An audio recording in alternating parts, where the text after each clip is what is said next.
जब मुर्दा को उसकी कब्र में रखा जाता है तो उसे 4 किस्म की आग ढांप लेती है। फिर नमाज आकर उनमें से एक को निकाल देगी, और रोज़ा आएगा और उनमें से एक को निकाल देगा। फिर सदका आएगा, एक और निकाल दो, और इल्म आएगा और एक को बाहर निकाल देगा।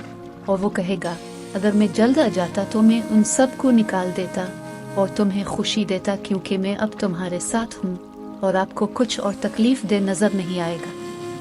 इंसान की अक्ल इसके मामलात से अया होती है और इंसान का किरदार उसके इख्तियार के इस्तेमाल से मालूम होता है। अक्ल बादशाह है और खसलतें उसकी रियाया हैं, बस अगर वो उन पर हुकूमत करने में कमज़ोर हो तो फसाद बर्पा हो जाता है। अक्ल ख्वाहिश से बेहतर है, क्योंकि अक्ल तुम्हें तुम्हारी तकदीर पर बादशाह बनाती है और ख्वाहिश तुम्हें तुम्हारी तकदीर का गुलाम बना देती है। अक्ल एक फितरी मिजाज है जो तजुर्बे से सीखती है। अक्ल वो है जो इस्तेदलाल के जरिए सही तक पहुंचती है और जो कुछ हो चुका है इससे जो अभी नहीं हुआ इसे पहचानता है। जब आप किसी चीज़ के बारे में सुनते हैं तो उसे समझने के लिए अपनी अक्ल का इस्तेमाल करें, यानी वो अक्ल जो परखती है, यानी सिर्फ अक्ल ही नहीं जो सुनने को दोहराती है, क्योंकि यकीनन बहुत से ऐसे हैं जो सुनने वाले इल्म को दोहराते हैं और बहुत कम ऐसे हैं जो सुनते हैं।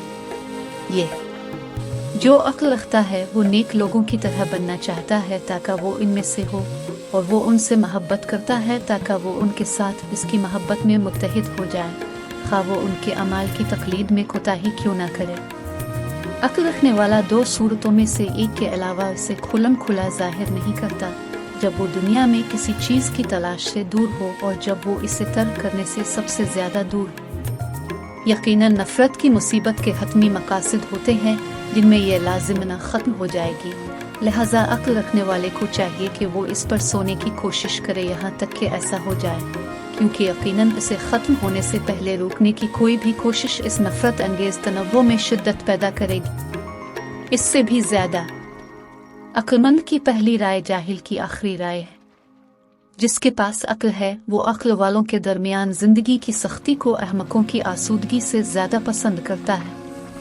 याद रखो कि यह दुनिया जिसकी तुम बहुत शौक से लालच करते हो और इतनी जानफिशानी से हासिल करने की कोशिश करते हो, और जो कभी तुम्हें परेशान करती है और कभी इस कदर खुश करती है, ना तुम्हारा घर है और ना ही मुस्तकिल मंजिल। आपको इसके लिए पैदा नहीं किया गया और ना ही आपको इसमें आपकी आरामगाह के तौर पर बुलाया गया है। ये ना तो हमेशा के लिए तुम्हारे साथ रहेगा और ना तुम हमेशा इसमें रहोगे। अगर उसने आपको अपने शोलों से बहकाया है तो इसने आपको अपने तहों में छुपे हकीकी खतरात से भी खबरदार किया है और खबरदार किया है। इसने जो इंतबात आपको दी हैं उनका हिसाब लें और उसकी रग़बत से बाकाएं धोखा ना खाएं। इन तंबीहात से आपको खौफज़दा होने दे कि आप उसे हासिल करने के लिए बहुत ज़्यादा लालची ना हो। इस जगह की तरफ बढ़ने की कोशिश करें जहां आपको अबदी खुशी के लिए मदऊ किया गया है, और शैतानी दुनिया से अपना चेहरा फेर ले। ज़्यादा मजाक करने से आदमी की इज्जत चली जाती है और लोगों से दुश्मनी पैदा हो जाती है।